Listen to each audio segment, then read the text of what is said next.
Lo título de su presentación es El Siso, Dormillón y los Siete Perezosos. Espero hacer la pronuncia correcta. Estoy hoy gastando lo español que yo no tengo, pero estoy haciendo un gran esfuerzo. Ah, Ramiro es ingeniero de sistemas, tiene 20 años de experiencia en tecnología de la información, seguridad de la información, ciberseguridad. Posee varias certificaciones internacionales, entre ellas ISO 27001, Master, CISP, LPT, PCI Professional. Su objetivo con la charla es dar tips al CISO para apoyar DevSecOps. Ramiro es líder del CSIRT en la empresa Blue Hat Corporation. Ramiro, es con usted, por favor. Hola, mucho gusto, ¿cómo están? ¿Me escuchas, Alessandra? Yes, sí, escucho, muy bien. Excelente. Bueno, muy buenas tardes y noches con todos ustedes. Primero quiero agradecer a Leandro, a Julio, a todo el equipo que ha estado organizando esto.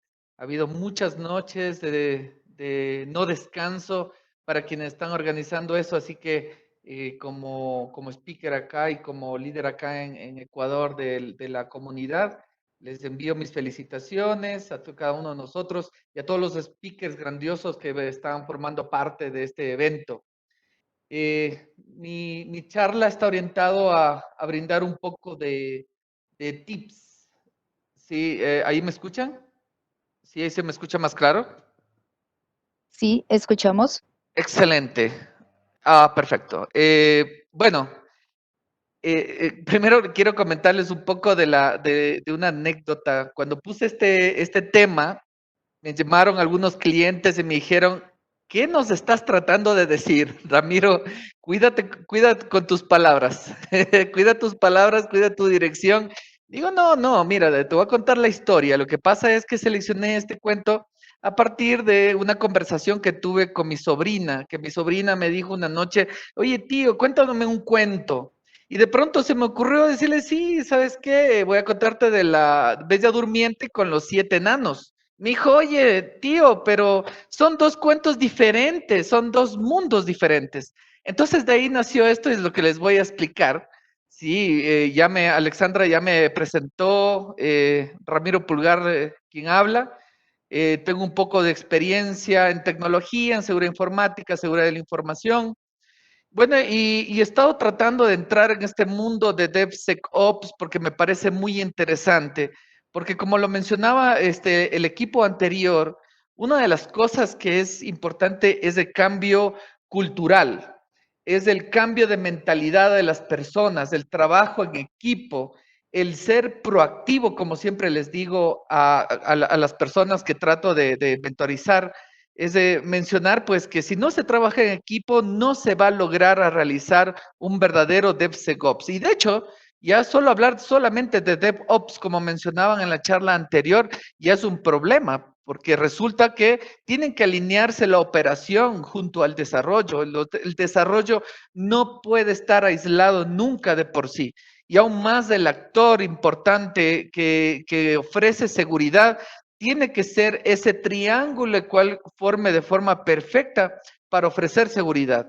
Entonces, bueno, les contaba, pues a la final, en muchas organizaciones, el CISO vive en una galaxia, mientras que los otros partes del equipo, que pueden ser sistemas operativos, desarrollo, networking, seguridad de IT, e inclusive diría yo, auditoría, riesgos, cumplimiento y continuidad. Entonces, cada uno está formando, digamos, un mundo en el cual debe conllevar a que se trabaje de una forma integral. Para quienes hacemos ciberseguridad, a nosotros nos gusta, y ahí pues espero que quienes están escuchando esta charla puedan formular algunas preguntas interesantes, en la cual pues quienes basamos en ciberseguridad nos gusta mucho ver desde el punto de vista de riesgos.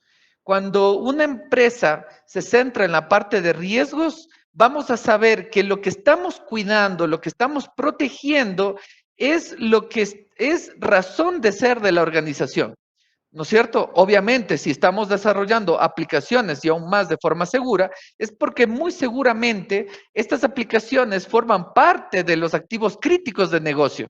Sí, obviamente, a menos que sea una empresa que no tenga como core su área tecnológica, pues obviamente pues, no va a requerir, pues, o más bien que no va a ser un activo de información tan importante como de pronto, por ejemplo, una pasarela de pagos o un banco digital.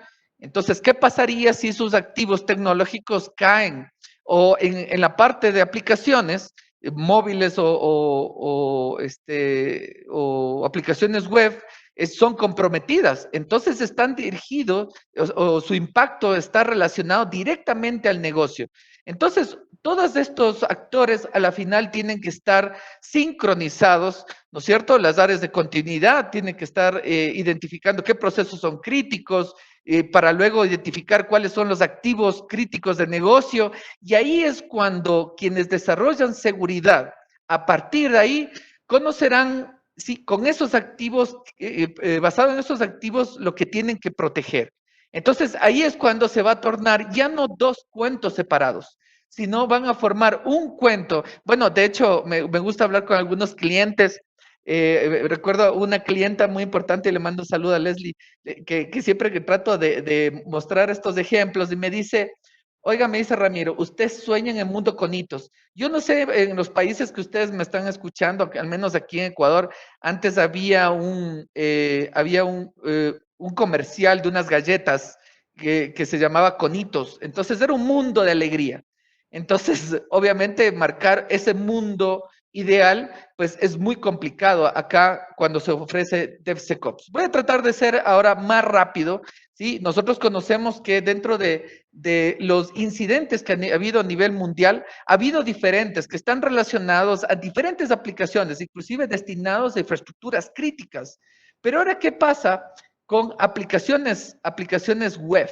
¿No es cierto? Con el filtrado de información, los robos de información. De hecho, estas dos noticias salieron el día de hoy, en la cual pues obtuvieron tokens de autenticación en repositorios GitHub y GitLab, ¿sí? Así como descubrieron también código fuente en docenas de compañías en las cuales están expuestas todos estos códigos fuentes.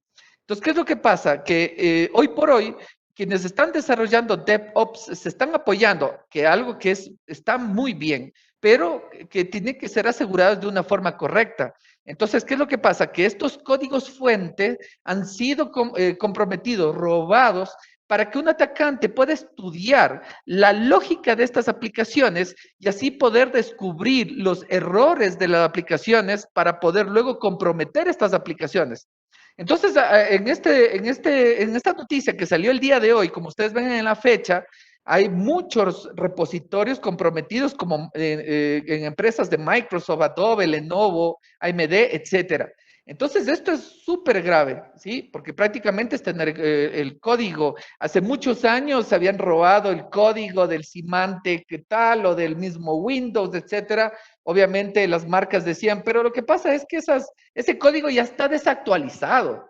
Entonces, si ese fuera el speech, entonces, ¿qué hubiese pasado en ese entonces si se robaban las versiones actuales? Tal cual es lo que pasó el día de hoy. Entonces, ¿qué es lo que pasa? Que los desarrolladores, por supuesto, no van a poder tener una certeza clara de todos los riesgos que puede tener ese activo de información que son por la cual se procesa, se transmite o se almacena dentro de estas aplicaciones. Entonces, por lo tanto, se requiere de un apoyo importante, que en este caso es la parte del CISO. El CISO tiene varias herramientas del cual se puede apoyar.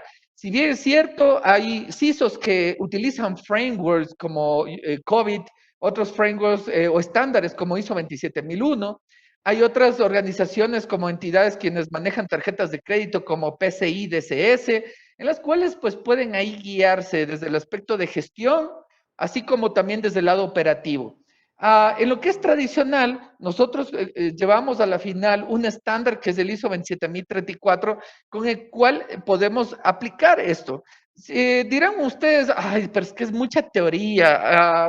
Acá en Quito, por ejemplo, un cliente me decía, pero ¿qué pasa? Es que es mucha teoría. Ahí tú me hablas de algo que inclusive oyeron en la charla anterior sobre el ciclo de Deming, del PDCA, del famoso, de la mejora continua.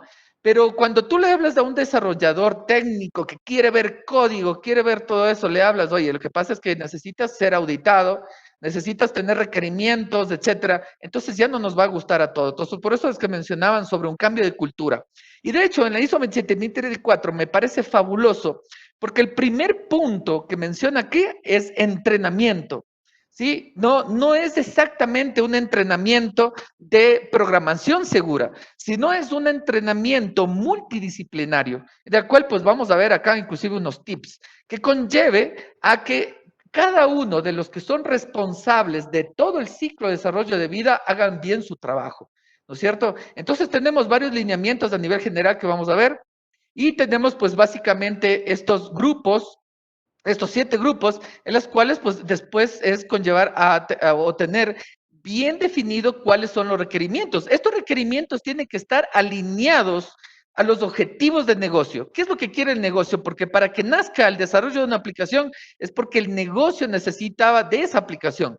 Entonces, los arquitectos de seguridad necesitan conocer muy bien estos requerimientos para luego diseñar, luego implementar, verificar, ¿no? Esto es parte importante, mencionaban antes también que esto de las pruebas dinámicas, estáticas, etcétera, son muy importantes para luego tener lanzamiento. Y esto también me gusta de acá, que vamos a ver más adelante los tips, es la respuesta. Que al final esta respuesta conlleva un trabajo en equipo del desarrollador con áreas importantes como son los equipos de CECIR, los equipos de respuesta ante incidentes o a través de terceros, a través de los Security Operation Centers. Pero ¿cómo estos equipos de respuesta pueden monitorear por amenazas que van hacia la aplicación? Si ellos no conocen cuál es la lógica de la aplicación, no conocen cuáles son las funciones de la aplicación, no conocen dónde está almacenada la información. Entonces requiere de un trabajo, como les decía, en conjunto. Una de las, a la final, parte operativa que se puede apoyar los arquitectos de seguridad y que el CISO a la final tiene que considerar, porque a la final, recuerden que el desarrollo seguro, el DevSecOps es un tema también estratégico, nace del tema estratégico. Y en el lado operacional, nosotros podemos también apoyarnos con SAM, que es de OWASP, en la versión última de la 2.0, en la cual tiene 5 dominios, que me parece muy interesante, porque al final nosotros empezamos desde la gobernanza, nosotros cuya idea es de poder tener claro cuáles son los requisitos para poder que esta aplicación sea segura, ¿no es cierto? Y alinear al negocio. Además de ello, ¿no es cierto? Tener alineado a los cumplimientos, ¿sí? Bueno, recordarán, cumplimiento, no necesariamente tiene que ser así, pero la idea es de que se alinee perfectamente esta estrategia con cumplimientos como PCI DSS, como ISO, como lo que mencionábamos, así que no sea una obligación como tal, sino que en realidad todas las áreas apliquen esto. ¿Qué pasa? Me ha pasado, por ejemplo, en algunos clientes donde en las áreas de tecnología a veces no se entiende, ¿no es cierto?, cuáles son los objetivos por los cuales las áreas de seguridad necesitan que ellos cumplan, así como también las áreas de desarrollo. Bueno, entonces, bueno, por tema de PCI me están pidiendo esto, pero necesito cumplirlo, ¿sí? Pero a la final, en esta área, necesito yo de tener un entrenamiento y un cambio organizacional. Y a la final, todos estos otros 4 dominios son los que vamos a hablar en esta charla. La idea, pues, a la final, nosotros como CISOs podemos alinear desde el punto de vista gestión con la ISO 27034 y está alineado con la 27001, así como también alineado a la parte operacional utilizando SAM de OWASP. Entonces, ustedes dirán, bueno, ¿hay mucha relación entre ambos? Por supuesto. Aquí tenemos una guía más o menos cómo es qué partes de los dominios de cada uno de estos estándares se cruza para poder hacer relacionamiento. Así, para aplicar la gestión con la parte operacional. Ahora, en cuanto a los tips que es propósito de estas charlas, en la parte de desarrollo seguro, nosotros ya hemos topado con algunos de estos estándares. de las cuales pues hemos escuchado bastante de threat modeling o modelamiento de amenazas, en las cuales pues la idea es poder identificar cuáles son las amenazas que conllevan a cada uno de los activos o a cada una de las funciones que poseen estas aplicaciones. Esto me es muy importante porque si yo, como área de seguridad, necesito implementar un control para poder proteger estos activos o estas funciones, yo necesito entender qué es qué es lo que está arriba, que está en producción o que va a salir a producción, para yo poder definir cuál es el control tecnológico que me va a permitir realizar esa protección desde el punto de vista de seguridad informática. Y en seguridad de la información me va a permitir determinar cuál es el control en el ámbito de gestión que va a poder garantizar la protección sobre esa aplicación. No todo es tecnología. La gestión de passwords, ¿sí? No necesariamente tiene que ser tecnológico, ¿no es cierto? ¿Sí? A la final las personas tienen que tener claro esa política y la tecnología tiene que estar alineado con estos controles. Entonces, todo sale de este modelamiento de amenazas a la final. Y esto vamos a ver más adelante que este modelamiento de amenazas me va a permitir al equipo Púrpura, al equipo CECIRT, al equipo al SOC, por ejemplo, de terceros, tener claro cuáles son los casos de uso que van a permitir monitorear temas específicos de la aplicación. Y ahí tengo otros documentos que son de apoyo a través de OWASP, como el Development Guide, como el Code Review, a pesar de que hay algunos documentos que ya tienen un poco de años, sin embargo, los últimos documentos que ya han salido en el último año, como por ejemplo el OWASP ASBS y el Testing Guide 4.1.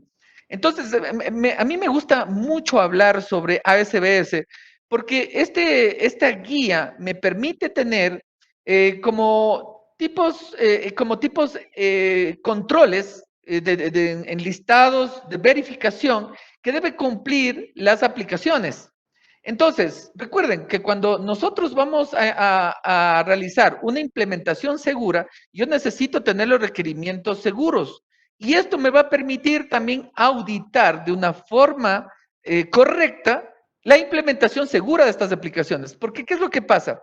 Que los auditores muchas veces no tienen la guía correcta para auditar las aplicaciones, la seguridad sobre aplicaciones. Entonces utilizan su propio frameworks, ¿sí? Entonces, si van a medir de una forma, si van a medir con centímetros, como suelo decir a mis clientes, ¿sí? Entonces, los auditores también tienen que medir con centímetros. Entonces, todos por eso que tienen que estar alineados de la misma estrategia. En lo que respecta a aplicaciones web, tenemos OWASP ASBS, en lo que es mobile tenemos el MASBS, y para las pruebas dinámicas, nosotros tenemos el Testing Guide de OWASP, ¿sí? Así como tenemos también en las pruebas dinámicas en aplicaciones móviles. Así que guías tenemos algunas abiertas, de hecho la mayoría son abiertas, en la cual va a permitir a los arquitectos y a los desarrolladores guiarse. Sin embargo, ¿sí? Como les decía, todos tienen que estar sincronizados. ¿Qué es lo que pasa? Que el área de desarrollo está por un lado, las áreas operacionales o de tecnología están por otro lado, y cuando deja de funcionar una aplicación, sí, ahí es cuando tenemos que identificar dónde está el problema, ¿no es cierto? Me vino a la mente en este momento, para quienes nosotros, bueno, para los que son electrónicos, les enseñaron el modelo OSI de la capa 1 hacia la capa 7. Entonces, cuando hay un problema para los electrónicos, enseguida van a ver el cable. Mientras a nosotros, los de sistemas, nos enseñan que el modelo OSI es desde la capa 7 a la capa 1. Así que cuando algo no funciona, a ver, vamos a ver la aplicación. Entonces, ahí es cuando algo tiene que ver, ¿no es cierto?, la parte de operaciones, de tecnología que tiene que estar alineado. Son la base. Yo siempre digo, la área de tecnología es la base donde se construye una casa. Es como un arquitecto. Si no existe una casa, una base firme, una base segura, por lo tanto la casa va a estar seguro, si no, pues se va a ir hacia abajo. Entonces, básicamente es por donde lleva este camino a que el especialista en seguridad, el CISO en este caso, debe conllevar a que inmiscuya estos temas de una forma que quede, ¿sí?, alineado con todas estas estrategias. Entonces, por lo tanto, debe existir colaboración para que se alinee, para que el eclipse sea perfecto. ¿no es cierto? Como les decía hace un momento, llegar al mundo con hitos. No sé si en todos los países hay hubo esas galletas, pero aquí en Ecuador fue un éxito. Ya no lo hay, creo, en este mundo, en este país. Bueno, entonces conlleva a que al final todo este desarrollo tradicional haya evolucionado a la final, ¿sí? A la que hoy por hoy pues tenemos el desarrollo, el DevOps de métodos, varios métodos, ¿no? Ágiles, en las cuales pues que conllevan varias fases. Y lo más importante en esta metodología es de poder entregar de forma rápida. Recuerdo hace poco fui a un cliente acá en Quito grande, en la cual pues tenía una metodología, me parecía fantástica, a mí me gustó bastantísimo, que utilizaban para desarrollo, utilizaban muchas aplicaciones de la nube como GitHub, GitLab, utilizaba, bueno, lo que hoy en día se encuentra en Amazon, se encuentra en Azure, etcétera, para poder desarrollar de una forma rápida, ¿no? Pero yo le decía, bueno, ¿y ahora qué pasa con la seguridad? Oye, ¿y cómo haces para cuando te auditen? Oye, es que yo odio cuando me vienen a auditar porque ellos me retrasan la aplicación. Yo ya quiero lanzar la aplicación, pero quieren que los auditores les muestre evidencias y no puede ser posible. Digo, bueno, lo que pasa es de que necesitan alinearse, lo que necesitan es incorporar procedimientos automatizados. Y eso es algo muy importante que deben llevar en este tipo de DevSecOps, es de que todo se debe basar en la automatización, porque si no, no se va a poder, no va a poder calzar perfectamente el área de seguridad sobre el DevOps, ¿sí? Es la automatización. Entonces, si esto es como haciendo una analogía, un auto, por ejemplo, de carreras de una Fórmula 1, en la cual pues todos al estar sincronizados, el uno está cambiando las llantas, el otro está poniendo gasolina, el otro está viendo el aceite, etcétera, para que cuando todos marquen al mismo sentido, que ya el go, pues todos se retiren y salga el auto. Entonces, ¿qué va a pasar? Que las áreas de seguridad también tienen que te entregar una forma automática en el menor tiempo posible para que las aplicaciones se entreguen lo más pronto posible, tal cual el área de desarrollo sueña con hacerlo. Entonces, tenemos que estar todos sincronizados. De tal manera que al formar esta evolución, digámoslo, ¿no es cierto?, del DevSecOps, existen diferentes tareas que se lo puede realizar en cada una de estas fases como tal, ¿no es cierto?, en la cual vamos a ver a continuación. Algo también que me encantó, y ahí estamos totalmente de acuerdo con la charla anterior, es que es muy importante conseguir un sponsor, un stakeholder, y uno de ellos, aunque no lo crean, es el CISO.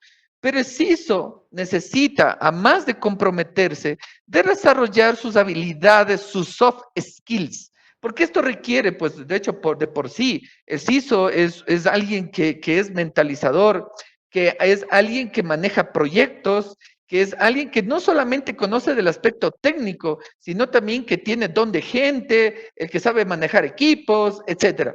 Entonces, es alguien que también debe entender. Yo siempre les he dicho a los ISOs, oigan, ustedes no tienen que saber exactamente de la arquitectura segura. Ustedes no necesitan saber de switches, de sistemas operativos. Ustedes necesitan entender, ¿sí?, cómo se encuentra cada una de las áreas, hacia dónde quieren ir. ¿Para qué? Para poder presentar la mejor estrategia que permita trabajar todos en conjunto. Es por eso que les decía, a mí al menos a los ISO les menciono, oye, trabaja de un método de ciberseguridad basado en riesgos. Tiene las NIST Cyber Security Framework, tiene la ISO 27032, tienes varias metodologías que hoy por hoy son muy utilizadas para poder trabajar en equipo. E inmiscuye el área de desarrollo, no los dejes a un lado. Transfórmate en un security champion, que es una de las personas que a través de estos soft skills pueden llegar a tranquilamente triangularizar las áreas de operaciones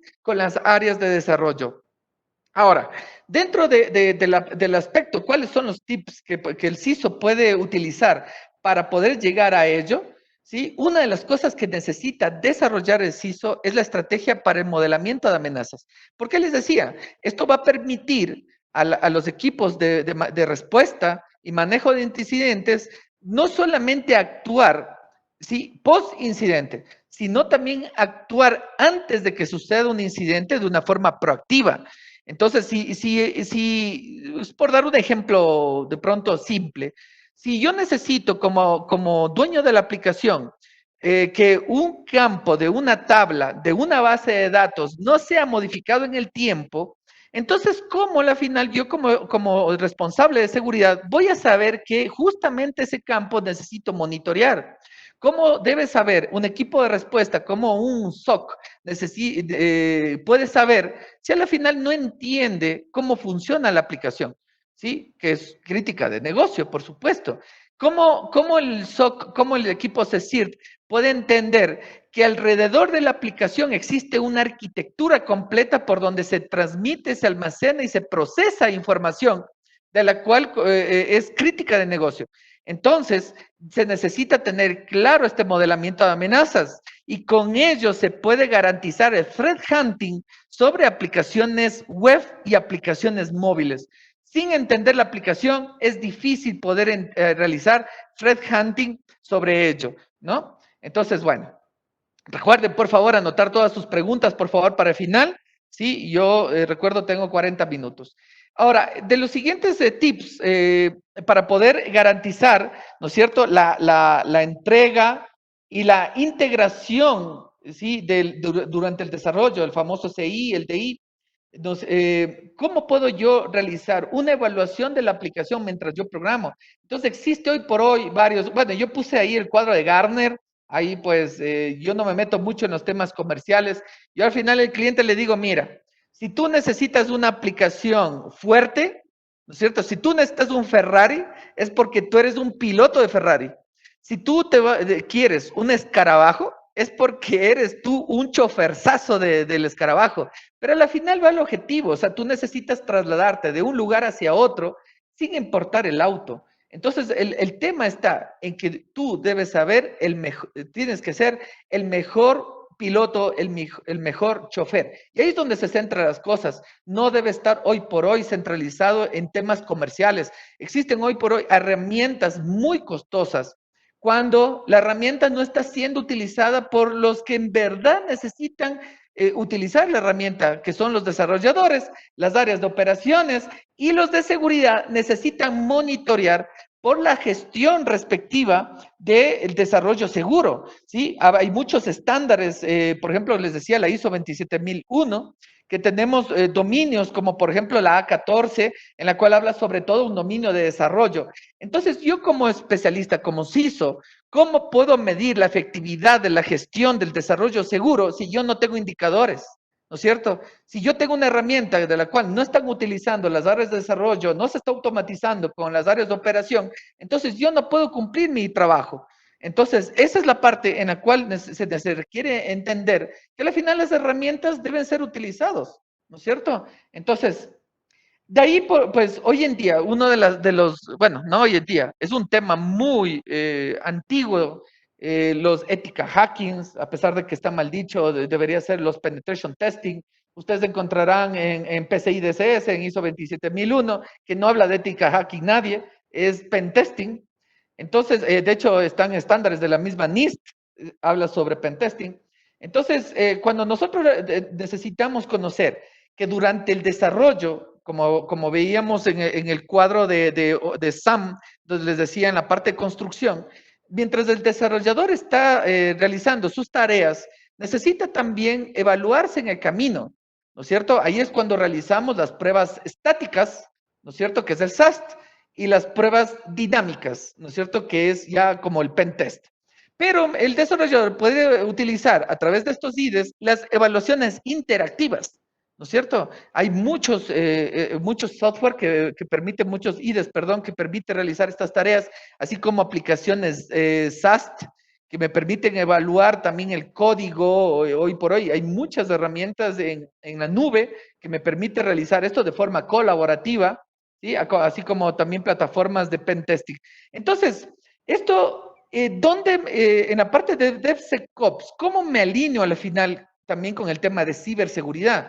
Estas pruebas no necesariamente tiene que ser un especialista del área de desarrollo. Lo puede desarrollar esto el área de Red Team, ¿sí? Cuando yo formo de una forma estratégica la ciberseguridad. La verdad que si ustedes buscan en la NIST, ahí menciona solamente de equipos azules, equipos rojos, nada más. habla algo sobre el equipo púrpura, que en caso de que no pueda desarrollar un equipo rojo exclusivo y un equipo azul exclusivo, pueden formar un equipo púrpura que realice las dos actividades, ¿no es cierto? Pero también en otros textos por ahí mencionaban que hay los colores amarillos, desarrolladores, verdes, que son una mezcla entre amarillo y rojo, perdón, y azul, perdónenme el error. Entonces, a la final el objetivo es hardenizar las aplicaciones. Entonces, en este caso, el equipo de Red Team puede involucrarse en el proceso de desarrollo seguro para evaluar de forma cíclica por los errores en el código y los errores de forma dinámica en la aplicación. ¿Sí? Entonces, a mí me parece fabuloso el involucramiento. Otra de las metodologías suelo recomendar, y de hecho lo mencionaba también en la charla anterior, la gamificación. Y de hecho, en este tipo de juegos también existe un concepto que lo desarrolló Netflix, que se llama Chaos Monkey, que conlleva a que ya en las partes de pruebas, ¿sí? Se pueda desarrollar escenarios de tipo caos. ¿Sí? ¿Qué pasaría si esto ocurre en la aplicación? ¿Sí? ¿Qué pasaría esto si pasa esto dentro de la infraestructura? Entonces, la idea es de poder, ¿sí? Poner escenarios ya de tipo caótico para saber cómo pueden actuar de cada una de las áreas responsables del ciclo de vida de desarrollo de software. De hecho, a mí me gusta, ya van dos clientes de las cuales nos han permitido desarrollar ejercicios de simulaciones de ataques, donde les decía a los clientes, oye, sabes que con estos ejercicios nosotros no solamente podemos evaluar qué tan buenos son las aplicaciones de seguridad, los antivirus, los firewalls, etcétera, sino también los procesos y procedimientos que están relacionados con estos activos. Entonces, ¿qué pasaría si yo te tumbo tu switch de core? ¿Qué pasaría si yo te tumbo tu firewall? Obviamente la primera respuesta es, no, yo no quiero eso. Sí, pero obviamente este tipo de juegos es muy necesario en las áreas de desarrollo porque recuerden que están en desarrollo. En áreas de producción, la idea de poder realizar estas gamificaciones es de poder comprobar que los planes de respuesta ante incidentes y mejor aún, los planes de continuidad de negocio sí están funcionando en realidad. Ese es el objetivo principal. Entonces, estos juegos, estos Cow Monkey, en el caso de Netflix, si ustedes lo pueden desarrollar en ámbitos de desarrollo, ustedes se van a ahorrar problemas futuros que no tienen ni idea, pero lo más chévere de todo esto es que se van a divertir, ¿sí? Porque la idea es de poder generar este tipo de escenarios. Luego tenemos pues el tema de las firmas en el código. De hecho, con la noticia de hoy día, como les decía, se robaron. Pero la idea sí, de estas firmas es de que al tener repositorios en la nube, como por ejemplo GitHub, etcétera, los que ustedes conozcan, sí, es de que estos códigos no sean reemplazados, ¿no es cierto? Que a la final no sean tampering es en inglés, que no permitan pues ser reemplazados con un código falso, que peor aún tenga malware, ¿no es cierto? La idea es de poder garantizar esto. Pero mire todo esto, a la final conlleva que estas tareas del desarrollador estén alineados también con las áreas operacionales. Entonces, ¿qué es lo principal que las áreas de operación, de tecnología necesita brindar?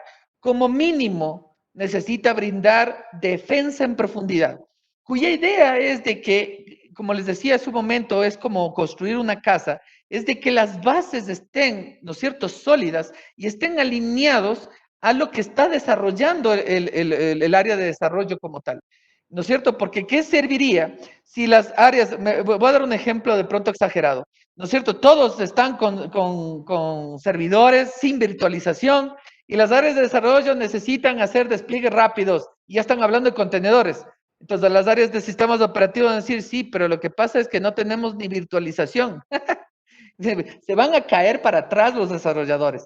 Entonces, hoy por hoy, el tema de virtualización inclusive ha quedado como ya básico, donde hoy tenemos para el despliegue rápido contenedores, donde ahí pues permite ya de hacer el despliegue rápido de las aplicaciones con recursos necesarios nada más, sí, porque inclusive ni la misma virtualización garantizaba, ¿no es cierto?, la optimización.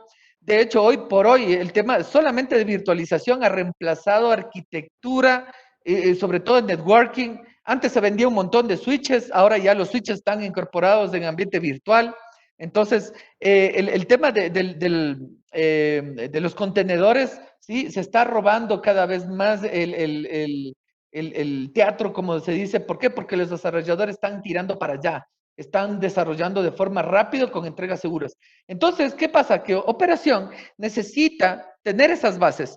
Entonces, en la defensa en profundidad va a permitir garantizar que tengamos protección en los datos, en las aplicaciones, en el punto final, en la red y en el perímetro. ¿Sí? No con ello, olvidándonos de otros aspectos. Por ejemplo, en el caso del CISO, y llévenselo ahí presente, por favor, uno de los retos muy importantes hoy por hoy es la seguridad sobre la nube y sobre todo sobre la privacidad. Hay regulaciones, por ejemplo, en Europa, como el GDPR, hay otras regulaciones en otros países. Aquí en Ecuador no hemos tenido todavía la suerte de que se ha aprobado una ley de protección de datos personales, pero va a ser necesario. ¿Sí? En una entidad financiera, el hecho es solamente tenga una persona, un cuenta ahorrista de un europeo, ya tiene que cumplir el GDPR. Entonces, ¿qué significa eso? Que los cumplimientos, que las regulaciones, que los estándares tienen que estar sincronizados también. Porque si el CISO a la final necesita proteger la información de datos personales, por lo tanto, el desarrollador también tiene que tener claro cómo debe protegerlo durante el desarrollo. Entonces, eso es también muy importante. Entonces, ¿qué es lo que tenemos adicional dentro de operación? La gestión de vulnerabilidades, no solamente en la red privada, sino también en las redes públicas que tenemos a través de virtualización, Azure, Oracle, Amazon, etcétera. De ahí, pues, la idea es de poder garantizar de que en lugar de que se haga un ética hacking, que lo llaman comúnmente, de una ética hacking una vez al año y después se le ocurra al siguiente realizarlo después de 2 años y no realizar ninguna actividad, eso no va a ser efectivo, ¿no es cierto? Para los ISOs que necesitan garantizar de que la gestión de vulnerabilidades, que si no recuerdo mal está en el A12.6, necesita cumplir, entonces, ¿cómo va a poder tener esas métricas si operaciones no está alineado? ¿No es cierto? Y peor aún, ¿no es cierto? En la red de desarrollo están confiados en que los sistemas operativos, en que el servicio web, el servicio de la base de datos están parchados, están funcionando, ¿no es cierto? El desarrollador lo único que hace es subir código, ¿no es cierto? De una forma ágil. Entonces, podemos nosotros apoyarnos con despliegues automáticos y gestores de configuración. Tenemos algunas marcas cuya idea es de poder centralizar las configuraciones para que se despliegue hacia toda la arquitectura y no solamente sistemas operativos de aplicaciones, sino también puede ser a los contenedores, a los equipos de networking, a los sistemas operativos, a bases de datos, etcétera. Entonces existen algunas marcas ahí que les invito a que lean y me parece muy interesante porque no solamente le va a permitir desplegar, sí, esto se lo hace a través de playbooks. Estos playbooks pueden estar alineados tranquilamente a frameworks como por ejemplo sysbenchmarks, de las cuales le van a garantizar que esos servidores y esas aplicaciones van a estar seguras. Entonces, le va a permitir también a un auditor verificar de que esas configuraciones se mantengan en el tiempo. Entonces, se lo puede realizar con este tipo de aplicaciones. Y hablábamos hace un momento, bueno, ¿qué configuraciones seguras yo puedo aplicar sobre estas aplicaciones y sistemas operativos? Puedo utilizar sysbenchmarks, ¿sí? Si a la final no tiene, sysbenchmark tiene un montón de documentos libres, sin embargo, también existe Center for Intersecurity, tiene una membresía que les invito a que obtengan esa membresía. Me parece muy interesante el trabajo que están haciendo ellos. Tiene una aplicación que se llama Syscat Pro, que permite hacer una auditoría local sobre algunas aplicaciones que maneja Sysbenchmark. Entonces, si es que en caso no tienen esa aplicación, pueden utilizar SCAP, que es un protocolo que va a permitir realizar estas evaluaciones en estas mismas aplicaciones y son casi similares a Sysbenchmarks. Otra de las actividades que podemos tener, que debemos realizar, miren, y ahora ya estoy tratando de pasarme al ámbito ya de threat hunting, es el monitoreo de la red, que va a permitir descubrir o identificar indicadores de compromiso de ataques que me vayan dirigidos hacia mi aplicación web. Hoy hace muchos años, para quienes somos forenses también, ¿sí? Nosotros tenemos muy claro que el ADN de un ataque está en la red, ¿sí? Entonces, nosotros podemos analizar la red, inclusive, hoy día hablaba con unos equipos de respuesta en otros países, y una de las cosas que estamos digamos que por comprometernos, ¿no? Es de poder generar estos indicadores a nivel de red, a nivel perimetral, entre varios clientes, a través de Honeynets y la escucha de tráfico. Esto es muy crítico, muy importante. Otra de las actividades también importantes que lo llaman RASP, UEVA, que está direccionado al comportamiento de las personas. ¿Y esto cómo se lo realiza? A través del análisis de amenazas. ¿Qué amenazas tenemos desde las personas? ¿Qué están haciendo las personas? Pero, ¿cómo podemos identificar esto? ¿No es cierto? Con estas amenazas y transformarlos en casos de uso para poder realizar el threat hunting. Si nosotros no estudiamos qué es lo que hacen las personas, porque podemos tener intrusos internos, así como ciberdelincuentes externos. Entonces nosotros necesitamos estudiar qué es lo que están realizando ellos.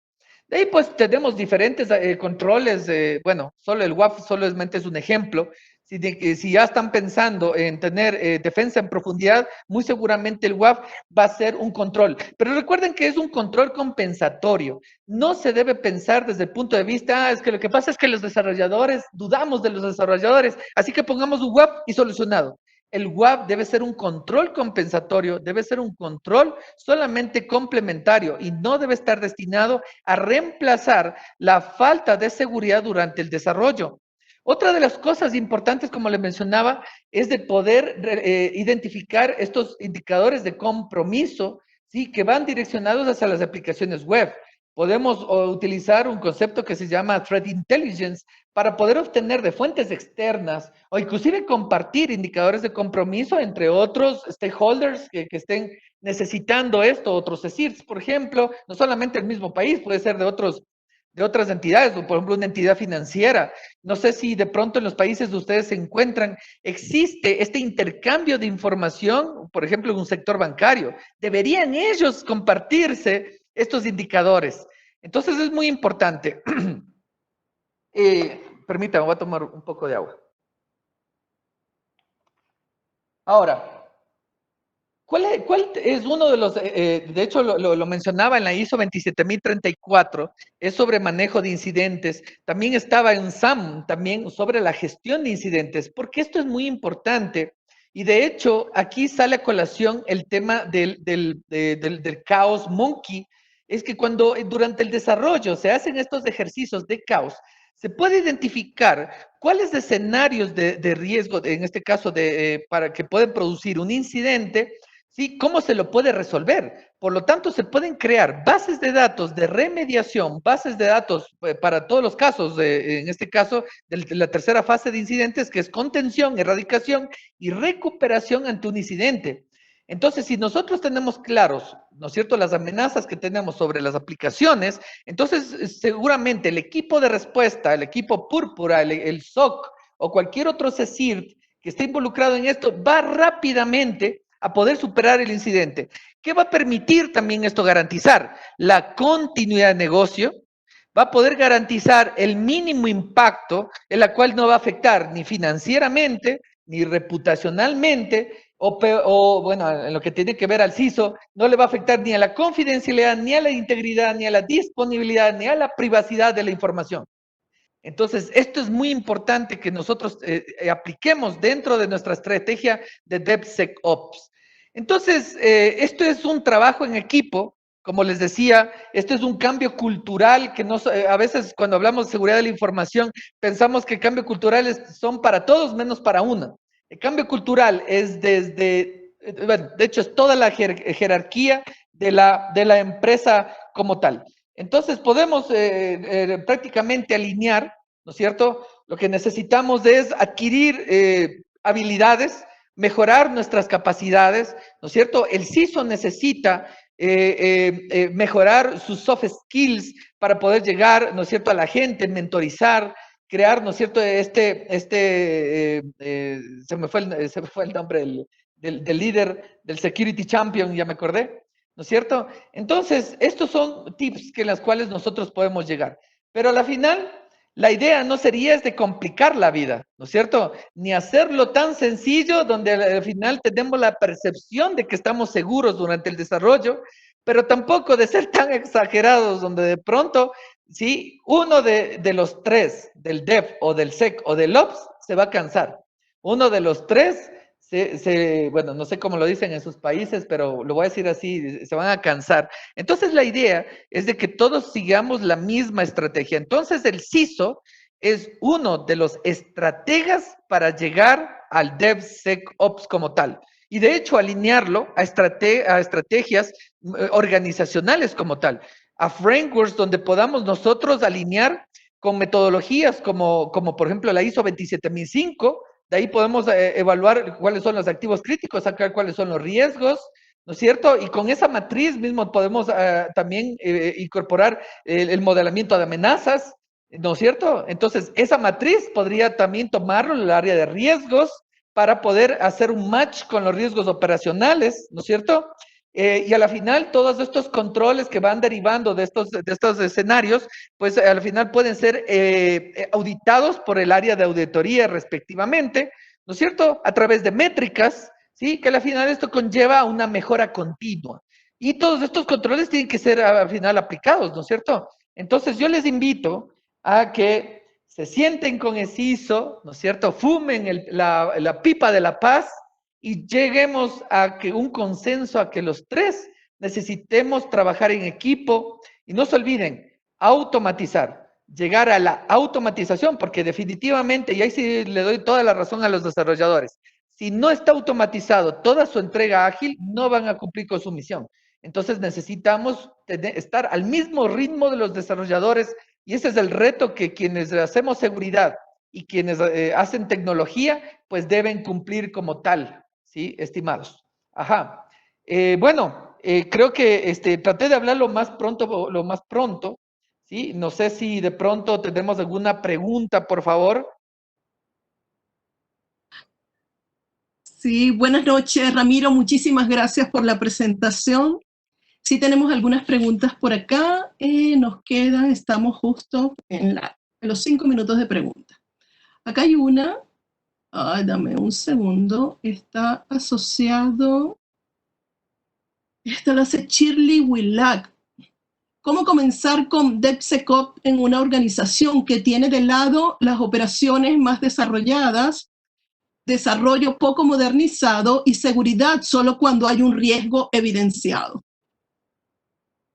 Bueno, en este caso, como les decía, un apoyo importantísimo es el CISO, porque recuerden que a la final el CISO es como un asesor de alta gerencia, es un asesor del Comité de Seguridad de la Información.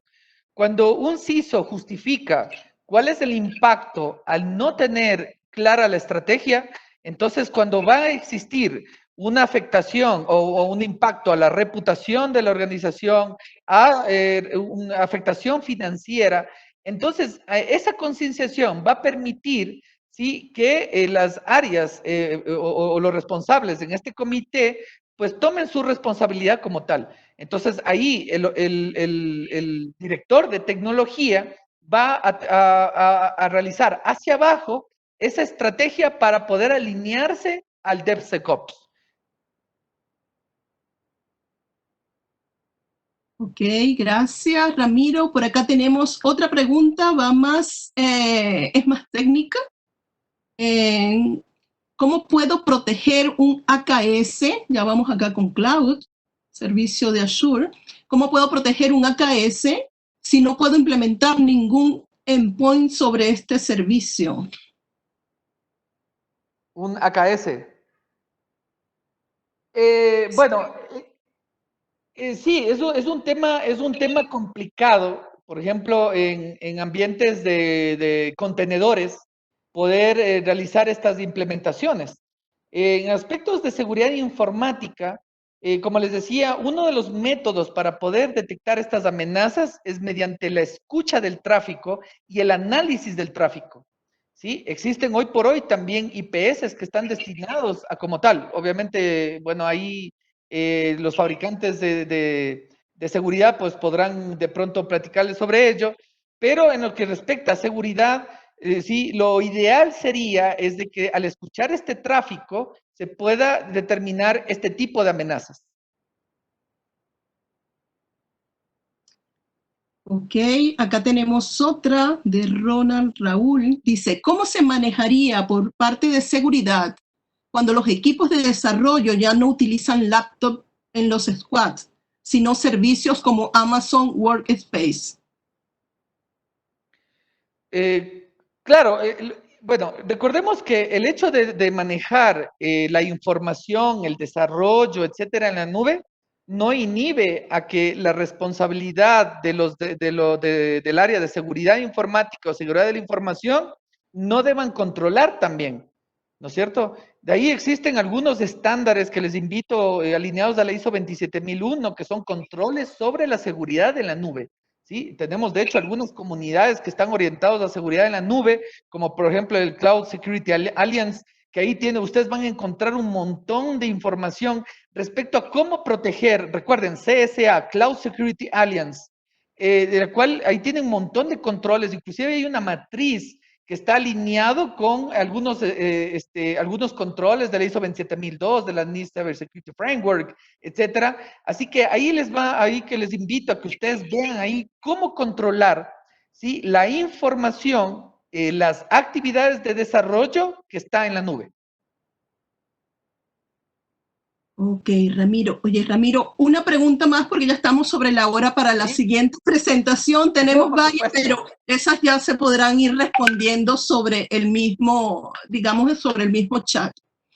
Este está relacionado con auditoría. Dice, ¿qué sistemas de auditoría de la IAAC, específicamente en los casos de usos de Terraform y Serverless Framework, pueden aplicarse para automatizar auditorías? Bueno, esa metodología ahí sí me voy a disculpar, ahí sí les debo ese tema. Sin embargo, recuerdan lo que les decía. Cuando ustedes tienen claro cuáles son los requisitos, ¿sí? Momento de establecer, de iniciar la aplicación, esos mismos requisitos pueden ser utilizados por el área de auditorías, sin importar la metodología, el framework. Si nosotros tenemos 5 requisitos que debe cumplir las áreas de desarrollo para poder garantizar seguridad sobre la aplicación, las áreas de auditoría, esos 5 requisitos son los que va a evaluar. Si es que no se cumple por cualquiera de ellos, no se cumple, entonces la área de auditoría va a dar su criterio para poder definir por qué es que eso no se implementó, para poder luego ellos dar su criterio de mejora continua. ¿Sí? Lastimosamente vemos a los auditores desde el aspecto malo, en las cuales nos va a auditar y nos van a castigar. No, vean al auditor desde un punto de vista bueno, son los mejores amigos. Entonces, ellos, ¿cómo van a auditar? Es basado en los requerimientos de cualquier framework. Perfecto, Ramiro. Muchísimas gracias, Ramiro, por tu presentación. Ya estamos en tiempo para la siguiente presentación. Nos quedaron algunas preguntas en el chat. Estas se le irán respondiendo a los asistentes, a los participantes, directamente en el chat. Muchísimas gracias, Ramiro. De mi parte, un fuerte abrazo a todos de sus países. Hasta luego. Hasta luego.